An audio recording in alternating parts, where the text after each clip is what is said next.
지난 3일 안토니오 구테우스 유엔 사무총장은 고유가 상황에서 가장 가난한 사람들과 공동체 뒤에서 에너지 위기로 기록적인 이득을 챙기는 건 부도덕하다면서 횡재세를 언급했는데요. 왜 일본 정유회사들은 한국 회사에게 고개를 숙이고 들어올 수밖에 없었을까요?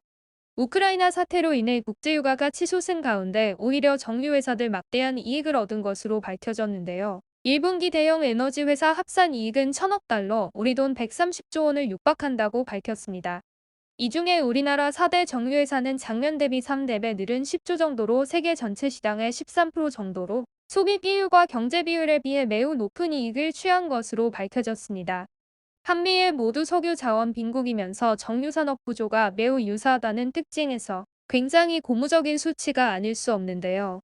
삼국 모두 중동산 원유 의존도가 높다는 공통점이 있지만 정제 설비 구축과 정제 설비 능력 추이는 한국이 압도적인 모습을 보이고 있습니다. 일본은 원유 소비 거의 전량을 해외에서 수입 중입니다. 우리도 대부분 수입해 오지만 우리나라는 가스전 부산물로 생산되는 초경질 원유를 받아서 쓰는 중이며 석유공사와 GS에너지는 아랍에미레이트, 한라마 등 유전의 지분을 공격적으로 투자하고 있고 거기서 생산된 원유를 국내에 직도입 중이라는 점이 아주 큰 차이를 보입니다. 단일 공장 정제 능력으로 보면 일본과 아주 큰 차이가 있는데 2020 세계 정제 보고에 따르면 2019년 기준으로 단일 공장 정제 능력으로 한국 정유사가 탑5에 3곳이나 들었으며 이는 석유 생산 원가 경쟁력이 크다는 것으로 설명이 됩니다. 우리나라는 SK에너지와 GS칼텍스, 현대오일뱅크, S-오일 등 4개 기업이 활동 중이지만 일본은 소규모 시설을 포함해 32개의 정제기업이 파이를 나눠 먹고 있어 한국 정유사가 규모의 경제 측면에서 압도적인 우위에 있다고 볼 수 있겠습니다. 한국 기업은 이처럼 세계적인 수준으로 성장하는 데 비해 일본은 외국계 석유 자본이 일본 민족계 기업에 흡수합병되는 구조조정과 정제설비 폐쇄 등의 영향으로 매년 정제 능력이 줄어들고 있는 추세입니다.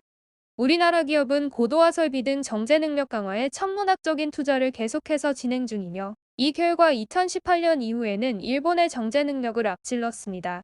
2019년 기준 일본 석유 소비량은 381만 배럴로 우리나라의 276만 배럴보다 38%나 많으나 오히려 정제 능력이 떨어지면서 양국 간 석유 수출입 규모에서 확연한 차이가 발생하고 있는데 한국 정유사들은 뛰어난 정제 능력을 바탕으로 석유를 수출 전략 품목으로 2020년 기준 241억 불을 수출하며 전체 수출의 6위의 기염을 토하고 있습니다. 또한 일본과의 무역 수지도 꽤나 높은 편인데 우리나라는 지난해 4억 3,272만 배럴을 생산해 이 중 10%가량의 5천만 배럴을 일본에 수출한 반면 일본은 우리나라에게 500분의 1 수준인 78만 배럴을 수출했습니다. 세계 시장에서의 한국 정유회사들의 도덕적 책임 수준이 일본보다 월등히 앞서 있다는 데이터이기 때문에 아무래도 이번 석유회사들의 횡재세에 우리나라 정유회사들의 입장이 궁금해지지 않을 수 없겠습니다.